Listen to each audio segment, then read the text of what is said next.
is here. The champ is here. The champ is here. The champ is here. The champ is here. The champ is here. The champ is here. The champ is here. The champ is here. The champ is here.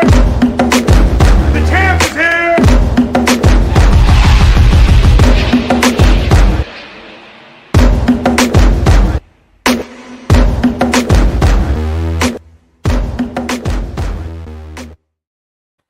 Welcome to State Champion Podcast, where we discuss people, politics, community, and culture.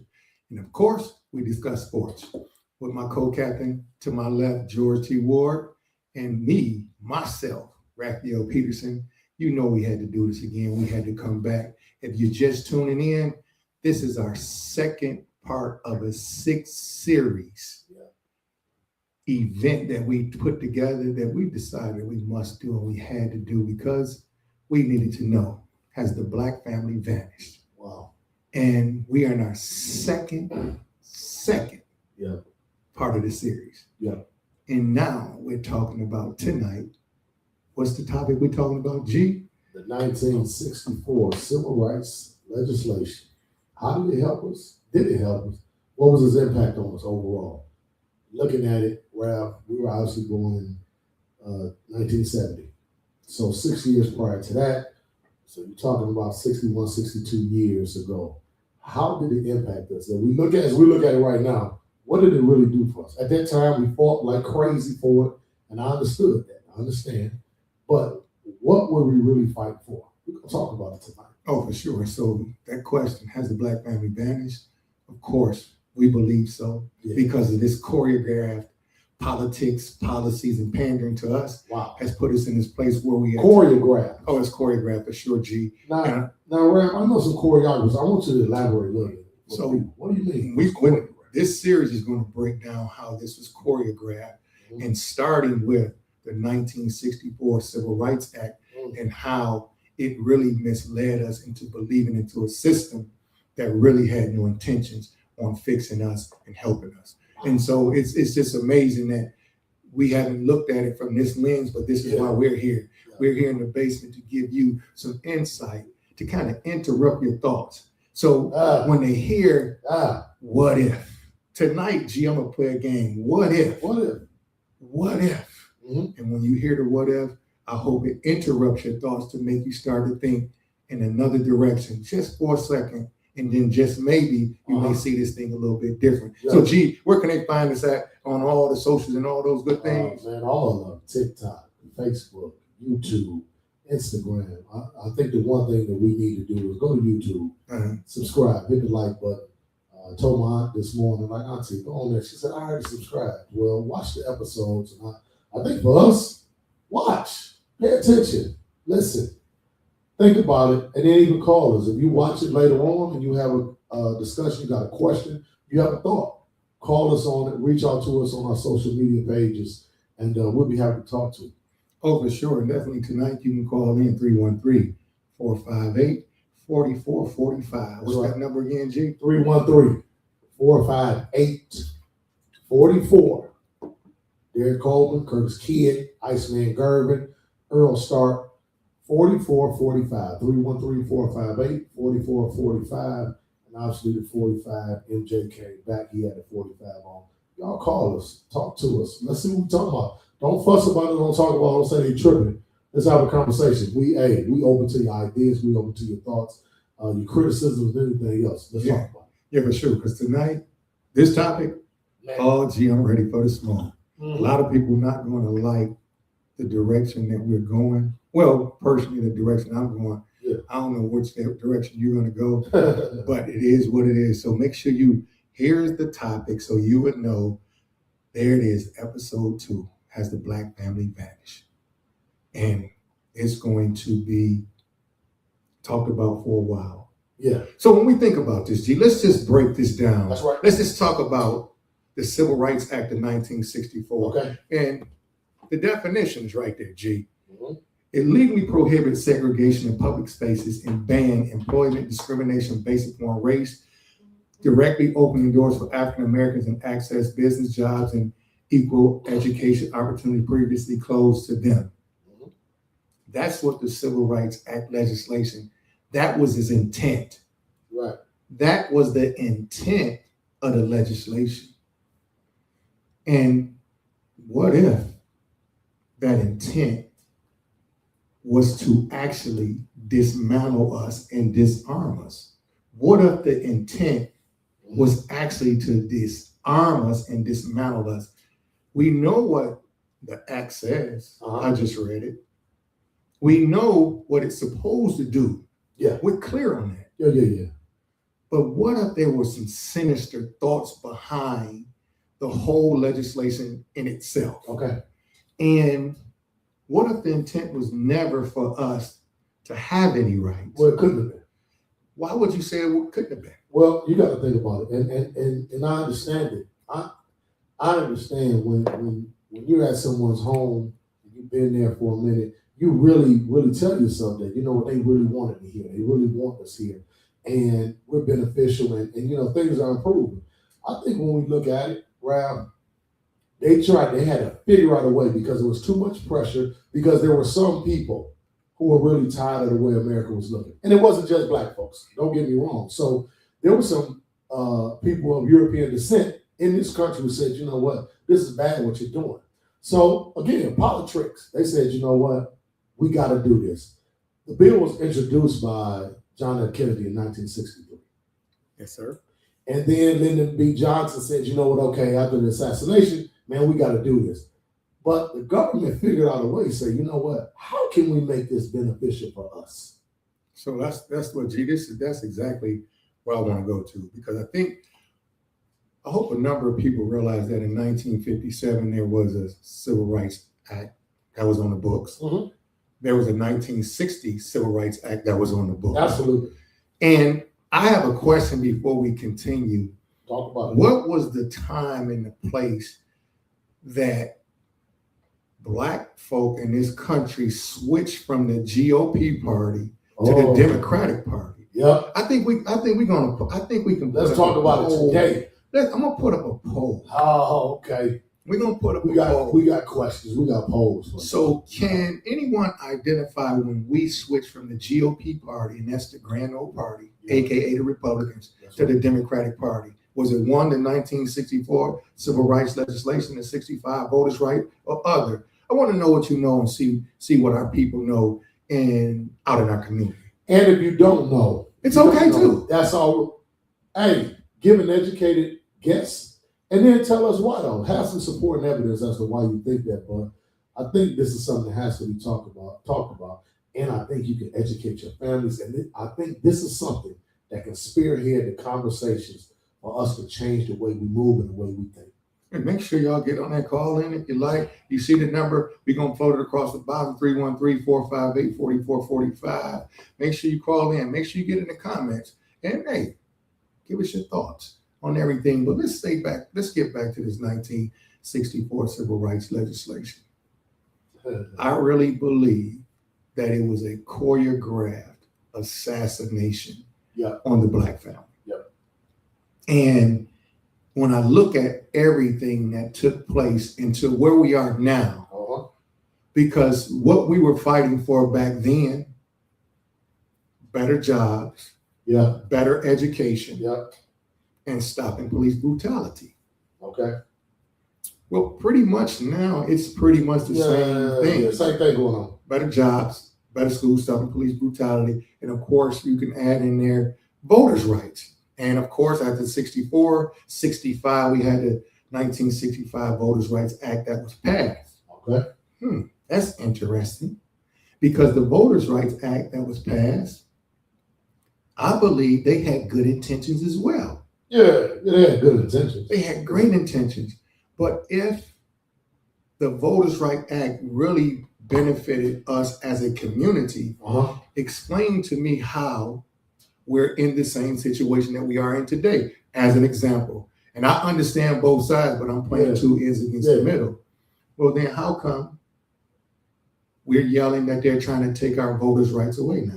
Yeah. How do How do we end up back here again? How do we get here? How do we end up back here again? Gerrymandering, all of this stuff. Everybody is upset now. They talking about, Yes. man, we got to do something. They talking about taking away our rights to vote. How did we get here today? If this country had true intentions There you on go. us being a part of the true political process, how do we get here today? And what if they didn't have a true intention on us being part of the political process? An illusion in participation. But so see, when you think about the Voters' Right Act, when you think about it like this: it was an intellectual masturbation. And when you think about that, hold on, wait a minute. You know I'm a lyrical guy, dude. Well, go ahead. What you need to know? You talking about? Say it again. Because the people need to hear, and the people need to understand what you meant by that. For those who intellectual masturbation. Intellectual masturbation. What I mean by that is simply I understand. Go ahead. You did something, but you really didn't get nothing out of it. You did something, but you really didn't get anything out of it. It's just like this, G. Just imagine this. Yeah. Anybody around who likes to eat steak and been some of the finest restaurants. Yeah. You know, I like to go to Mastro's and Vegas. Yeah, there you go. People like to go to, Roof Chris and all the great places. Just imagine going to your favorite steakhouse. They season it to perfection. They cook it the way you love it. Cut that boy so easy with that knife. You cut it so easy, and then they come rub it on your stomach. Oh, man. That's exactly what voters' rights did, and this is what I'm saying to the people that was happening. No fulfillment. There's no fulfillment because the illusion with the Voters' Right Act of '65 gave us an illusion, and this was a way for them to gauge if we really believed in the system. Yeah. How did they test it? And I'm gonna go forward and come back. Oh, come on. 2008, when Barack Obama was running for the presidency. There we go. People don't see it from this lens, but that presidential election told America that they still believe in the system. Yeah. 92% of all Black registered voters came out and voted. How many percent? 92%. So if you shot 92% from the free throw line, you're going to make it pretty much. You're going to make it. But that was their way of gauging, does the Black community still believe in the system? And we showed them. When we showed them, we believe in the system. Yeah.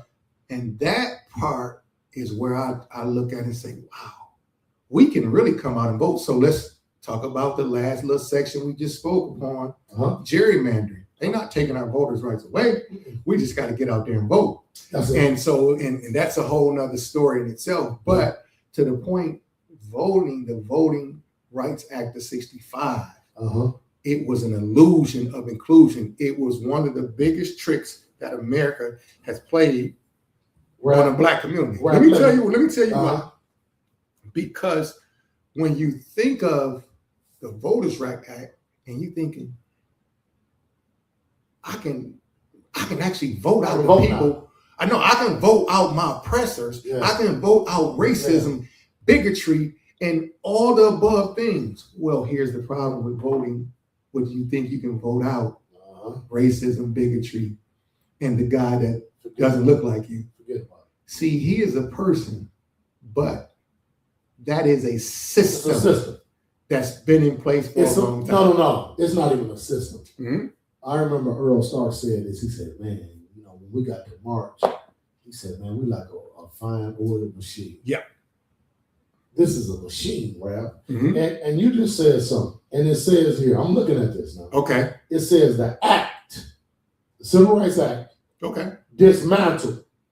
And if people understand what the term dismantled really means, dismantled Jim Crow laws and established foundational legal protections for marginalized communities. In other words, it benefited and provided protection, legal protection for the Black community. Well, I want you to think about this. I'll say, G, read that last sentence for me again.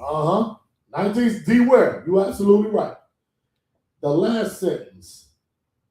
Dismantled Jim Crow laws and established foundational. Now you understand what a foundation is? Yeah, for sure. Foundational legal protections for marginalized communities. So let's go back to 1964, 65, and let's think about this. Okay. Number one, you had Dwight Eisenhower, who tried to pass something in 1957. Yeah. Dwight Eisenhower and Lyndon Baines Johnson. Listen, Lyndon Baines Johnson, who passed the 1964 civil rights legislation. Yeah. Everybody loved him. Lyndon Baines did a great job. You go check the record. Lyndon Baines Johnson was a bona fide racist, and he had no qualms about even saying it. He didn't have it.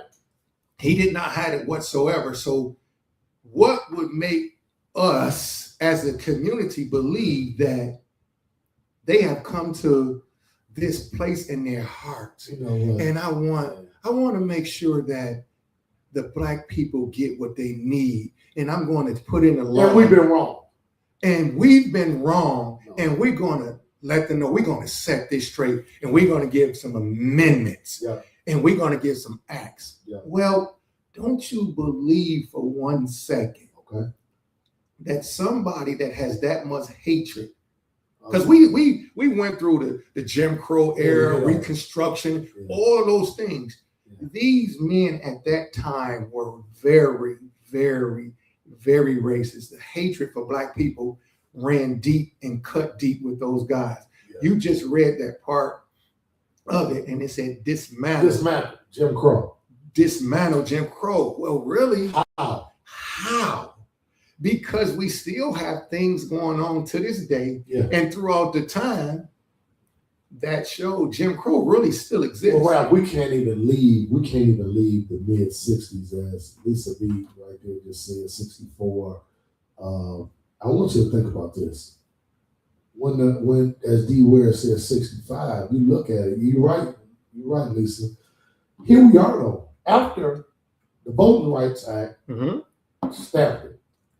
We go to the polls, we walk, we march, sing, we protest, we did everything we did. Well, once we got the right, we didn't have the right.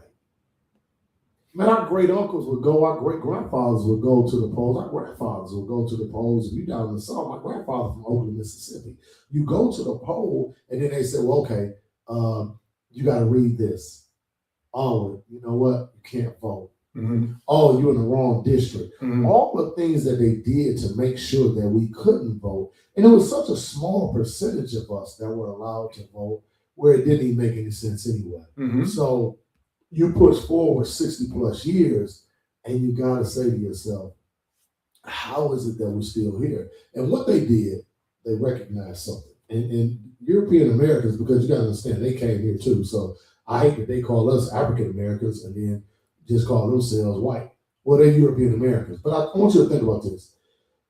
For us to be looking the way we're looking now, and we look good, and optically, what they realized, they said, oh, you know what? We can make themselves look good, and they'll be satisfied with that. You know where that pressure came from? When you go back in history, so this is one of the things that the United States government wanted the world to see. Okay. This goes back into our young brother that was killed for looking at the white woman, Emmett Till. So when his mother decided to open up the casket, and she put it on, and it hit all the national magazines and all the other countries could see it. The only reason why the United States started to change in terms of amendments and laws was because they were pushing democracy across the globe. And they were saying other countries were asking the United States, how can you be talking about democracy when you in the homeland, in your homeland, you still are destroying Black people and doing what you're doing to them? So the United States decided, to your point, they had to make things look like. And that was never the intention. So the question again, oh man, you just what if? Oh, you just hit it. What if they never wanted us to be equal? And then you have to look at the Constitution.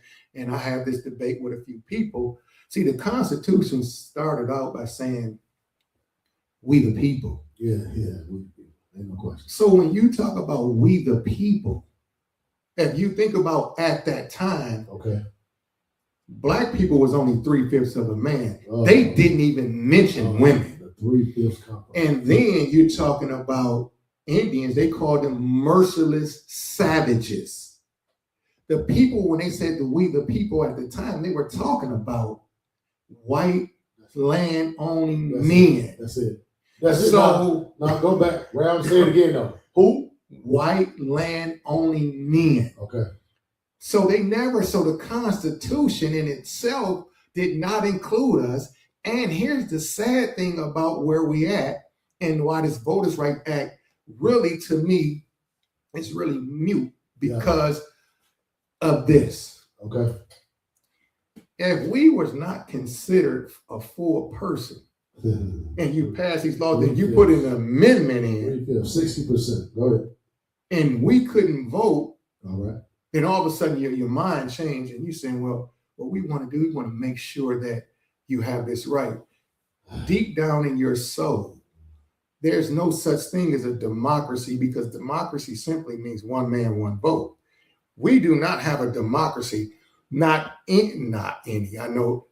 one single thing in the Constitution, preamble or the Constitution, has the word democracy ever been mentioned. If people go do your homework, you don't believe it, not any time has democracy been mentioned because the forefathers who wrote it said they never wanted the mob to rule. Yeah. If you go back and look at different articles, listen, from the 1800s and the 1865, you just look at documents. Yeah.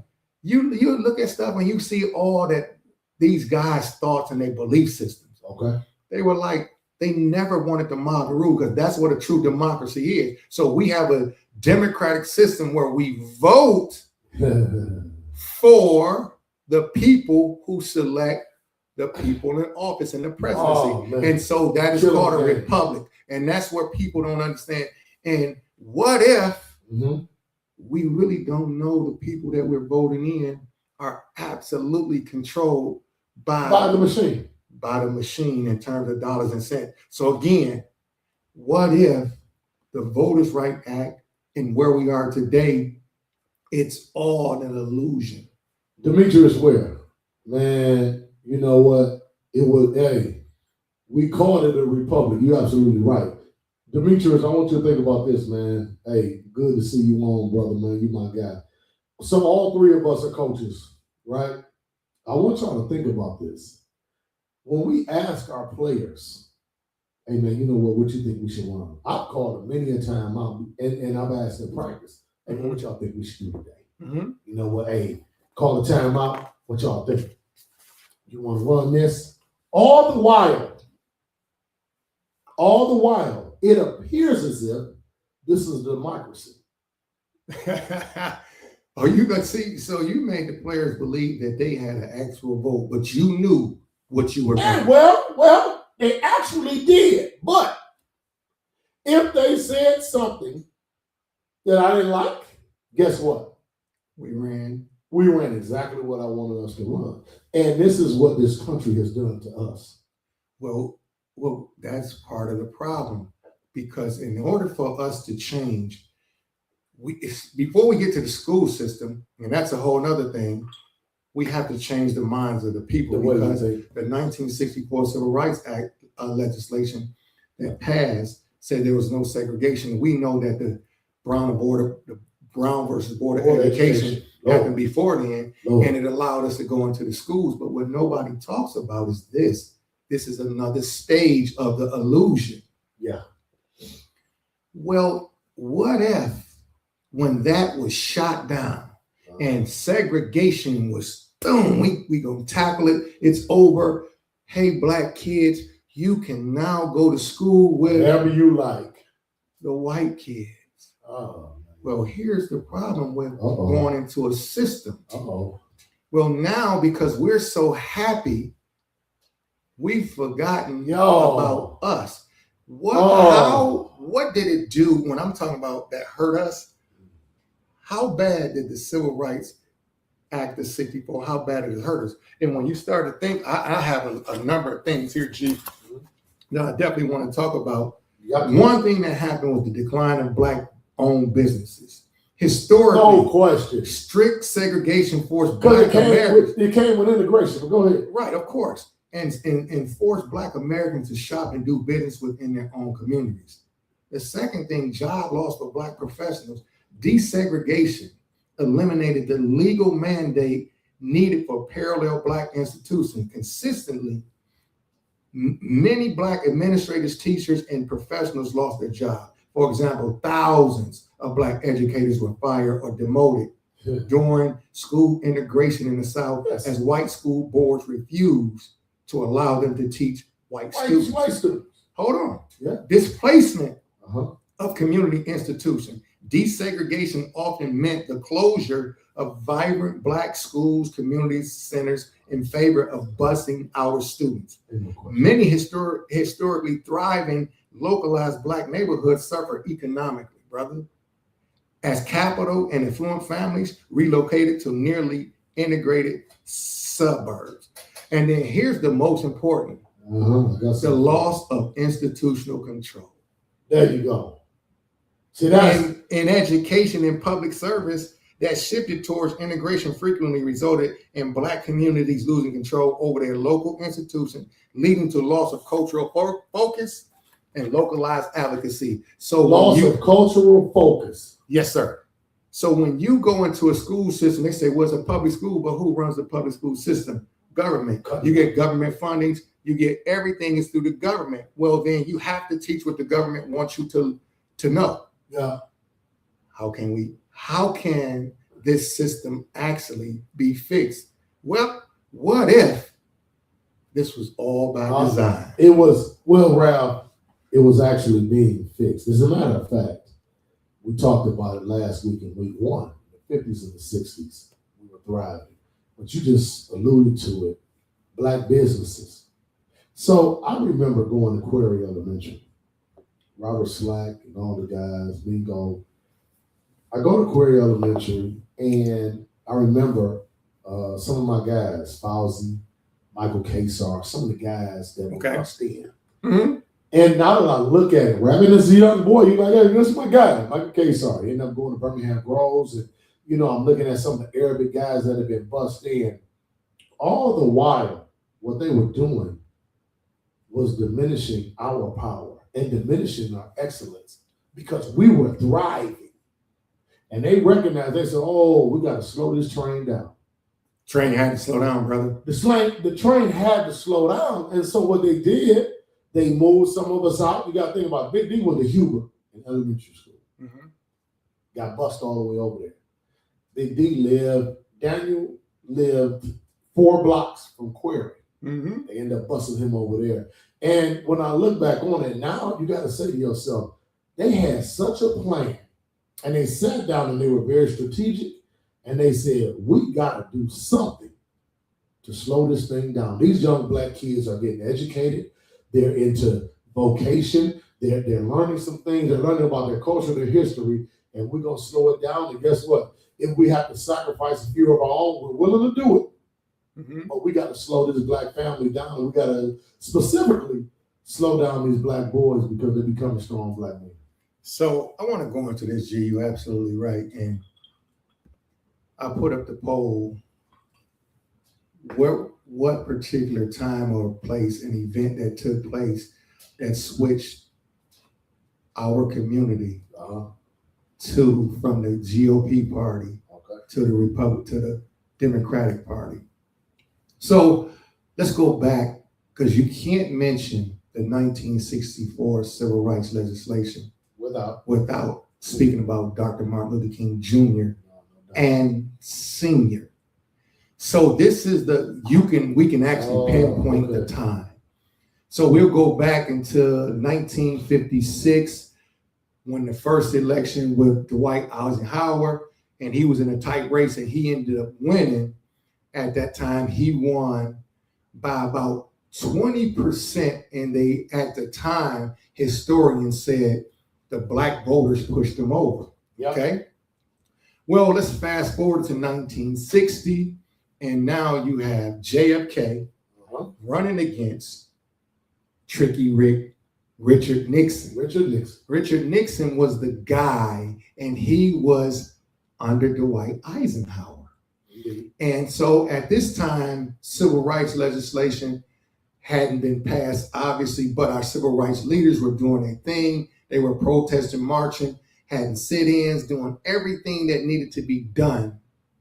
And one particular time, Martin Luther King Jr. got arrested. Well, he got arrested a lot of times. But this particular time he got arrested, and he was going to be sent south in Georgia, okay?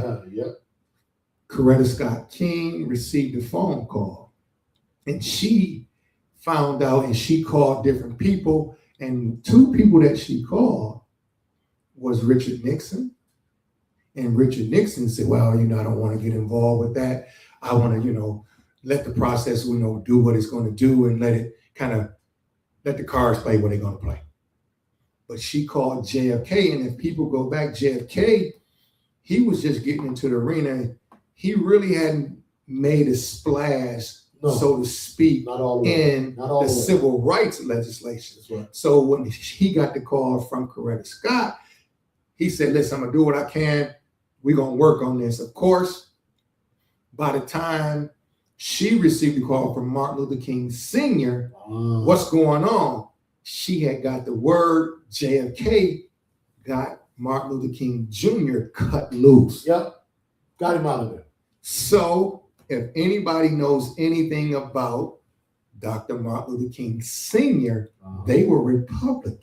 And the Republicans and his influence with the churches down in Georgia and down south, he called his coalition up and said, hey, listen, we're no longer Republicans, we're Democrats.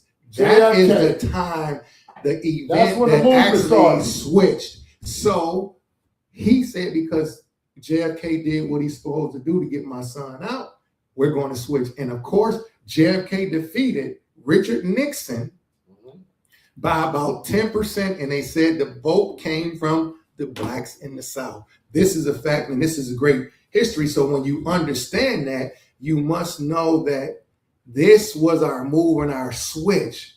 We were Republicans. We had been Republicans. We had been Republicans, and I know, but a lot of people don't understand how this all happened and how it actually switched. And so that's just a quick history lesson so you can get an understanding. But still, what if even at the time when JFK was elected, because we know he was assassinated in 1963. Yes. And that's when Lyndon Baines Johnson then took over, and he was a staunch racist. And I'll say it again, he made it known. He did not like blacks. Actually, they called him, he would call certain laws nigger laws. Yeah. That's the real, that was his nigger law. First of all, we have audio and a little bit of video footage. Yes. Of his dialogue as it related to black folks. So this should be a revelation. No, but a lot of people don't know this, G. You're right. A lot of people don't know that LBJ said by passing the Civil Rights Act of 1964, he was going to cement us in the Democratic Party and would have us voting Democrat for 200 years. That's what he said. Yeah. And he didn't say black folk, he said niggers. Yeah, he did. And that's what he said. So understand how we arrived. So now if you look at things from a different lens, like, well, just maybe, what if this was all a sinister plot? Well, I think the question is to change. Go ahead, G. I think our viewers, our village, they have to ask themselves, at least say, damn, this is something that we at least got to think about. No, this is beyond just got. Oh well, I'm talking about me and you. You looking from our lens. Yeah. The one thing that for us to have this conversation, a lot of people have not acknowledged the fact that this is a real thing, and we have been tricked. And not only have we been tricked, we continue to be tricked, and they try to tell us, "No, man, we love y'all," And so as we look at it, all these laws that's been in place, all these laws that they amendments. All these amendments. And then they'll tell us, oh no, this is for you. Yeah. You think about the title, what it suggests, the Civil Rights Act. Mm-hmm. That alone in the 60s made us rejoice. All the while they had a plan. And you gotta include this in this topic. We live in a capitalistic society. Mm-hmm. So here we are. The one thing that I realized about capitalism, I learned in my econ class just in the 12th grade, they're capitalizing on poor people and people who don't really understand. And that's what they've done to us forever, and they'll continue to do. We have to get back and realize, what did we do prior to 64, prior to 63? This is what this is all about. And that was group economics. Dr. Claude Anderson talked about this. He said we have to get back to group economics, and we have to get back to doing for self, because a lot of times, and because of the control of the mainstream media, books, and so on and so forth, we don't really understand our history. And anybody who does not know their history will absolutely repeat the failures and the shortcomings. No question. And so Dr. Claude Anderson, he said it best. He said, listen, we have to utilize our capital as a economic engine, and we must become more racist than the other group. Than our oppressor. And so, and everybody said, well, we can't be racist. That's not, I think, if you don't understand what if you don't understand what the word racist means, it just simply means this: ensuring that your race is number one. Well, as it relates to you. That's it. As it relates ensuring that your race is number one as it relates to your group. So I understand why a certain group of people believe that their race is number one. Well, what if we decided that we're going to start looking at our race as number one, and I'm only going to spend with George, is only going to spend with a friend of his, and we're going to keep this circle going because our economic power does not exist anymore in America. It does, but not for our community. Ralph, I just sold a vehicle to a guy, Eric, my man, good dude too. Okay. Teaches with me. And he said, he had the car towed. He had an Arabic dude come tow it. And he said, man, coach, man, I gotta ask you. He said, man, don't take this. I said, stop dancing with me. He said, man, how is it that your people, he said, well, how is it that your brothers don't spend their money with one another? I know you were looking like, dang. I don't mind having a conversation. Okay. The worst punch is the one, Ralph, that you don't see coming. Mm-hmm. See, if I'm looking at you about to swing, we good. Mm-hmm. I kind of felt at some point, because we were doing business, that the conversation would take place. And he's been very transparent with me. And, I went into historical, things that had occurred, and he said, damn, I hadn't thought about it like that. But it is still, at the end, I told him, I said, look, it's a fault of our own. Mm-hmm. I said, because when people come over to my house, if I have to spend money, they don't look like me. I want our dollar to circulate. Unfortunately, we have been totally competitive with one another. And I think the 60s, and then you led into the 70s, it brought a lot of that on. And then again, and we're going to talk about it in about a couple of weeks, you look at the competitive spirit that came about from our women. And that competitive spirit that is just embedded in our culture has forced us to not spend with one another and has not allowed our dollar to circulate with one another. It's killing us. Okay, so we got a question here. Lisa B has said, what do you suggest we do that there are no fires, no floods, and no floods? There are no freeways to get back to the economics. She went deep on that. She talked mad, but I understand where you was going. I'm lost. In other words, there are no fires, there are no floods, no freeways. We don't have any quick way to get back to where we were going or where we were. Gotcha. Okay, so I need to know. I see what you're saying, but I'm go ahead, tell me, because I have an answer for that. Go ahead, because we have to start somewhere, and we must do this because I think we needed to start teaching. We can grow some stuff in our backyard now. See, you don't have to have this is part of the unplugging from the system that I talk about. Absolutely. See, if we can start in our backyard and start growing some tomatoes, tomatoes, cabbage, lettuce, the stuff that we need, the basic stuff. Because when you think about it, all this, we believe that the freeways are going to shut us off and we won't have access to things. Well, if you have your own resources and learning how to grow, because that's who we were when you look at we were the black schools that were having agricultural, all of the things that we needed. We were the black farmers. Come on, crop sharing. This was us. So we have to dig those things back up and start teaching that to our people, and start with the small gardens in your backyard. Can you imagine if everybody had a garden in their backyard where they grew their own stuff? You won't need the major corporations like you think, but now you're going to have to give up some things like eating meat and stuff like that. But if we have some black farmers and you decide you still want some pig or some pork, we go straight to them. We go to them. And what is it called? Farm to table. That's the concept. You have those things that can happen. We have to stop believing that we can't, because we can, because we have an economic engine in this country in terms of our dollars. The number one consumer. So this is the thing. It's funny because, you know, I ain't gonna say I caught some flack, but we had a lot of responses to it for us, and we talked about the proms, et cetera, et cetera. I want you to think about it. As we look at it, the monies that we spend unnecessarily, if it were totally spent with one another. I don't even care about you spending the money. I get that part. Demetrius Ware just said, we don't use our money and time as a weapon to better our situation. You're absolutely right. As a matter of fact, we use our money and our time for entertainment. For total entertainment, which really opposes us. It's almost like Round take a shot and Yamin Sanders block it.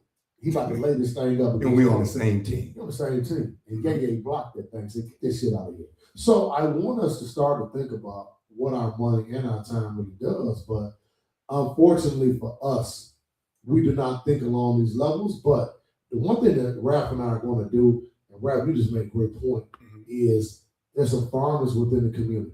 So we're going to illuminate these brothers and sisters. We're going to make sure that at least we give us the information where we can buy some things from black grocery stores, where we can purchase some things from our black farmers, and really, really try to do the things properly. Not only just spend our money where it belongs, but eat better for ourselves. But we do not take the time to do the research that we should, because we believe in ourselves. We just really believe that the oppressor really, really has our best intentions at heart, and that's not the truth. And we got to accept that. Well, in order to change, you got to understand that you have failed. And if you want to change, you have to look in that mirror and say, dang, just maybe. The question is, what if the 1964 civil rights legislation was designed to destroy us? What if the 1965 Voters' Rights Act was to put us in a cage to make us believe we can vote out the oppressor and that we can then take control? I will tell you this, and I will tell you this 1, 2, 3, 4,000 times. Yeah. You will never, ever be in a system that you can vote out your oppressor and take over. It's not designed that way. Or even if you say to yourself, okay, he's not our oppressor. I want you to think about this. What is he? You decided you were going to run a group of people, and you, under your tutelage, under your leadership, would you ever give the people up under you the chance to just vote you out of the leadership position? Absolutely not. And I want to say this because I want people to understand. Your oppressor is not a person. No. It's a system. And once you understand that, I hope you will say, what if the co-captains are right about what we're talking about? What if there's some truth and validity to what he's saying. What if the oppressor is a system? Dr. Frances West Cresslin, she said it best. Racism, white supremacy is a global system. This ain't just right here. A global system. Yeah. And when you think about systems, the system runs when you're not there. What are you talking about? So you can just plug people in and the system still goes. Bingo. Don't matter. It doesn't make a difference. So when 2028 comes, what are you talking about? They're gonna unplug one guy and plug in another guy. Coach still ran motion in '98. As a matter of fact, he got to a point where he just said, "That's all I'm gonna do is run motion." Because it was a system that works. So it doesn't make a difference. But then this is where you have to think: what if in 2028 it's a person that you believe that you voted in, and then they give you a little bit of crumbs as if they were helping you. Yeah. But given that understanding, because every president has an agenda. Yeah. Let's go back to a few presidents. I'm going to come back to the 2028. You go to President Clinton, 1994 crime bill, war on, Reagan was war on drugs, but then there was a war on black folk in 1994. Then you move on, you move a little past time, George Bush. That was to create the war overseas. They had to do what they had to do in terms of that. But then you think about Barack Obama. His agenda was one thing, which was the LGBTQ, which was part of the divide for black communities, which that is the new steal from civil rights. It's no longer about black families. It's about individual groups. So then you move forward. You say Donald Trump, he had an immigrations issue. Then you go to obviously Joe Biden's his administration. What was his issue? His issue was the borders and immigration as well. And so when you see it, you say, wait a minute. Everybody has an agenda. There's been multiple agendas. But none has been for black people. And you go back and you look and you dissect it. What if it was all a plan? Well, Ralph, you can't, nobody can really come in and say, well, you know what, we need to help black people, because black people are trying to help black people. So in the 60s, we were fighting for something. We were fighting for something, and we said, hey, we got to get better. Y'all got to do more for us, the whole nine. So we fought, and then they strategically. And so I need us to think about this. I want us to think about this today. We don't think at some point they said, okay, this is inevitable. We don't think at some point this country said, you know what, man, we got to get these, and I don't use this term, y'all know it well, we got to get these niggas what they want. But we're going to frame it in a way that they're going to like it. But we're still going to make it beneficial for whom? For the system. And as we look at it now, we can look 60 years later. I want y'all to think about this, because this is one. Let's do the numbers. And I understand that we don't want to talk about it because maybe it's touching, maybe it's sensitive, maybe it makes us think too damn much. Do y'all realize in the 60s now that they switched this thing, and 61 years later, that we are probably worse off than we were? Now, I get not it. Probably. We are. Not probably. Think about this. Optically, we look better. The illusion. More of us have fur coats. I get it. And we have attached garages. I get it. But let's think about this. Let's look at the incarceration statistics. Let's look at all the statistics, and let's look at the division of the family. Let's look at the number of married households. Let's look at the way our girls are moving. Let's look at the way our boys are moving. Do we really believe that we are better off?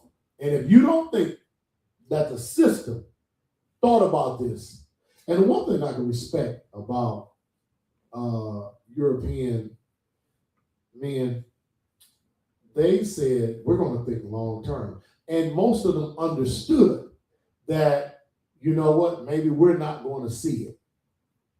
but our grandchildren, our children will receive the benefits of our work. Yeah. So guess what? They knew going in, you know what? We ain't gonna be here. We're gonna die, but we're gonna make sure that our children benefit from it. And right now, you can look at it around and tell their children will benefit from it big time. And they're going to continue to benefit. And we're personally, our group it's hard for them to believe that after all of this time, the people who you selected and you put a lot of effort into, you find out they've been lying to you all this time. And they have no intentions on helping you get out. And I want to say this because I think about this, and we'll just keep this going in terms of how 64, 65 and everything. Well, we can elect our leaders. People in Detroit, we haven't had a Republican mayor since 1957. Look at the city. Okay? Since 1957. When you go back to, and don't quote me on every year because I can't remember them all and blame that on COVID, but you go to, I think it's Chicago. Chicago. I think they haven't had a Republican mayor since 1927. St. Louis is a long time ago as well. Oakland a long time ago. Atlanta, if I remember correctly, they haven't had a Republican mayor ever. Well, let's talk. And then Memphis, Tennessee, I forget what the numbers are. Yeah. But when we start to look at it, so explain to me, if we voted in our people consistently for the last 60 years, explain to me, how come our kids cannot, let me just back this up because I don't want to get too excited. Let me slow it down. Okay.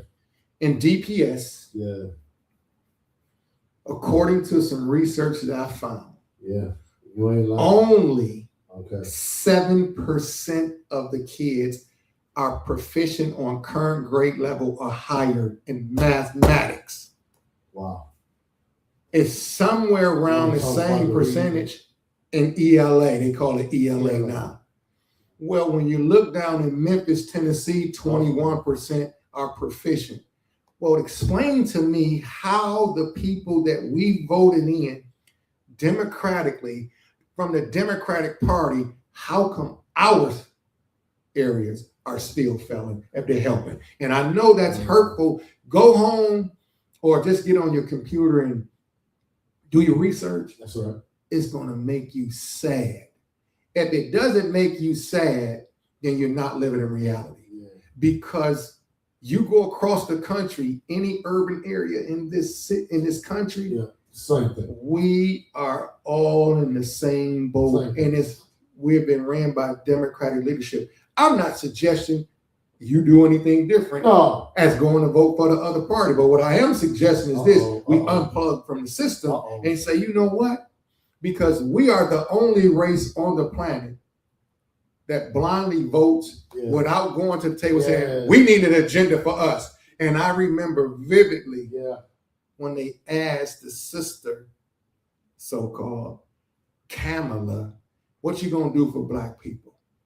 I'm not just gonna do something for Blacks, it's gonna benefit everybody. That statement alone should have told you they have no intentions. But then you want to go back to 2008? Come on, man. It's too much because it get me too riled up. You go back to 2008, Barack Obama. You never heard any strategic plan to help us.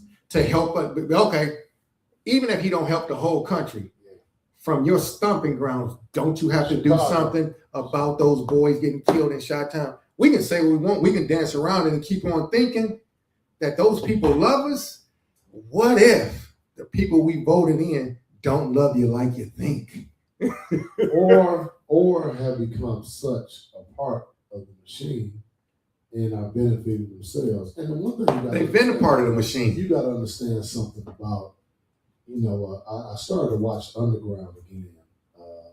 John Legend and Common came up, and a couple other people came over Underground. They only let it go for 2 years, 2 series. And looking at Underground, and you looked at the plantation and slavery, the one thing that you recognize that the master did, this white dude allowed just a couple people to feel like they were elevated amongst the others. Well, you want to name them? Well, go ahead. Here we are. They'll allow a couple of you to feel as if you are elevated from the others. All the while they understand that your leadership will not be beneficial to whom? The others. And as we look at it right now, we're looking at people and they say, yeah, we have more black millionaires right now than we ever had. Well, okay, well, what does that mean? How have those people being millionaires, how has it really impacted the people? The group economics with all their millions. Think about it, people. So you talking about some people that's elevated. So we'll use actors, we'll use athletes, we'll use some entertainers. Yeah. Let's think about the money that these guys are making. We have not heard of any of them combining their resources. Every now and again, some spot things will happen. But for banking, grocery, education, wow, they don't do it. Because you mentioned being part of the system. A few have elevated, so what they're saying is, I got mine, you got to get yours. Got to get yours. And so that was my man. I got to get mine, you got to get yours. In old school MC Bree. So when you think about it, you say, wow, those people have become part of the system. I'm not so sure that they became part of the system, because what we know about the Democratic Party from old, they're not the same people, and that's where our black people struggle. You think you're voting for the same people that would have came down on your block and fought with you with some against the oppressors. These people now, they have been brainwashed, they have been bamboozled, so then therefore they're about themselves. So then you'll see, if you just start to pull the veil back a little bit, you can see that they're really not about us, because the numbers don't lie. As my boy Jigga said, men lie, women lie, numbers don't. They don't. When you look at over the years, how we voted for the Democratic Party, and this is not about Democrat or Republican, because I just want you to understand that we can be individuals. Yeah. And learn to get something from both sides. Yeah. Because if we're only basing it on the Democratic Party, what's going to happen in 2028 if a Democrat doesn't win? Some people are going to jump off the new bridge. And then some people are going to go in the tank, and then they're going to have this deep depression. Well, you have to learn to say, hold on, how can I benefit from both sides? That's what they call bipartisanship. Learn that skill and say, whatever they're doing, you're not going to change the system. No, you're not. Because the system was not designed for you to change it. It's absolutely working like it's intended to work, G. And once you understand that, you'll see things differently, and you'll start to do things according to your thoughts, your close circle, and your family and friends. Well, it wasn't, not only was it not designed for you to be able to change it, it was not designed for you to benefit from it. Yeah, of course. And so, I look at DeJuan McGay, I see it, DeJuan McGrady. It's political. Ain't no question about it. They would have lost on the spot. But the one thing about it, and we've all done this, DeJuan, we're tricks of people sometimes. We're tricks of people that, hey, you know what? Hey, we were 16 and, hey, like LL said, and he said, hey, lying on the phone saying, I love you. And that's what we do. No, so hold on. I want to, because I see what he was saying. He said it's political. They couldn't say what they would be doing for black people. You're right. But what do you, when you say that they couldn't say, because when I'm listening at the Trumpster, Trump telling you, what are you doing? Well, but that's a machine too, and we understand. But what I'm saying is, when you're in the spot, Yep. just imagine this, G. This is easy. If I became the mayor of Detroit, I can tell you one thing: they wouldn't be tearing down Cooley High School right now. Yeah, I know. I would be, but what I'm saying to you, Yep. even if I couldn't change it, I am going to speak out and tell you what I'm going to try to do. Well, what DeJuan McGrady is saying in LB 91, she said, yeah, they definitely would have lost. And listen, I'm with that. But here's the thing. Okay, once they Who would have gave lost? you, I'm lost with black, you. saying the black politicians, they're saying Barack could have got in there and said Kamala Harris could have said, well, you know what, I'm about to do this for black folks. Well, I disagree with that a little bit. Oh, You can okay. you can verbalize that thing in a way that let people know, no, I'm gonna do what I gotta do. I'm gonna make sure that this is taken care of. But at the same time, okay, maybe I'm not just gonna put on the platform like I'm only concerned with this group of people. But my thing, once President Obama got in there, you're supposed to put your foot down now because they didn't give you the keys in the car. Well, Because guess what he did do? So here's the thing. What he did do. Same-sex marriages. No, go ahead, G, because I got to interject, but go ahead, because this is crazy that we can say this. Think about, they passed the Asian hate law. Yep. They passed so many Jewish laws, it's incredible. The year that they passed the Asian hate law, I want you to go to the CDC. Oh, I know. Listen to me. There were in that particular year when it was passed in 2022. Don't quote me on that. It was 2022 when they passed the Asian hate law. According to the CDC, no other race on the planet in the United States had been more attacked racially than black folks. Don't say what they can't do. That's part of the problem. We're saying they can't do certain things. You can, because the machine had already chosen, and this is where we got to get to the real crust of this. Barack Obama was never elected. He was selected. Yeah. Once the powers that be, and I'm gonna call them the jury group. Yeah, okay. The jury group. Okay. Once they endorsed him, he was a shoo-in. It didn't make a difference what Kamala said because of this.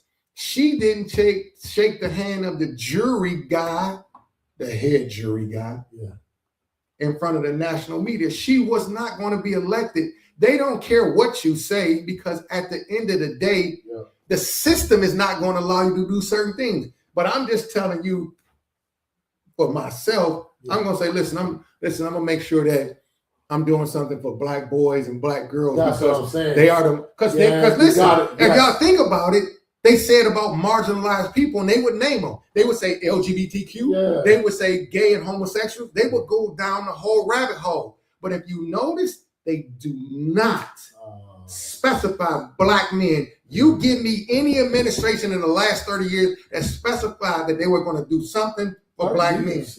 I know, I'm just giving 30 years. No. But all I'm saying is we can, and when you get in that seat, I think you should say. Well, 92%. I'm trying to tell you. 92%. I'm telling you the numbers right. Folks voted.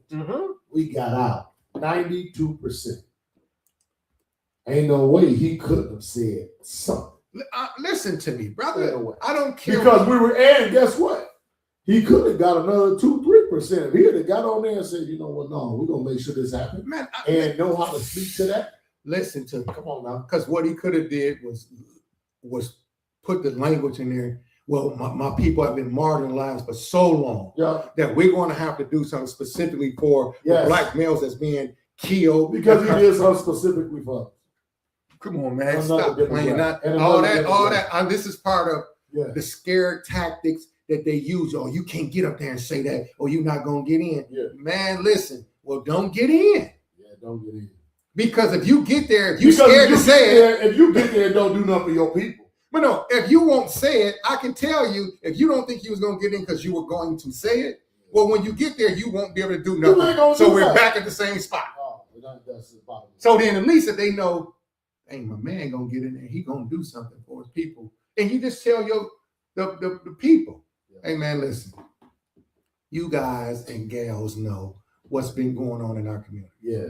You know that our people are being killed at a alarming rate. No doubt. So we need to do I'm something gonna do about something that. about it. That is, listen, and then he could have framed it up. See, now, Yeah, now I'm in my political He could have mode. said, I'm a benefit the business community because this is an impact. Okay, so then I'm gonna add this, and so we're gonna have law and order in our community. That's right. So no doubt.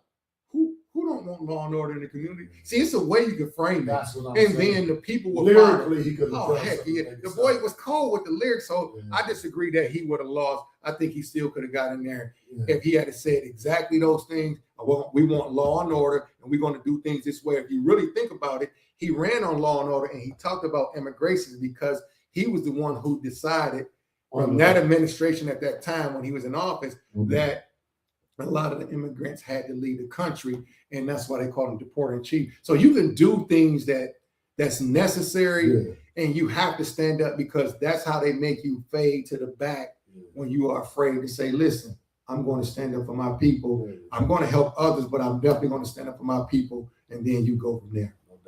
Yeah, but go ahead, G. I know you want to get the last word. Well, no, you know what? I just really, more than anything, I'm not thinking about, hey, Juan, I love that, dog. He said, that's true. I love that. Juan, what I want you to do, though, fam, is, man, tell your people to tune in, man.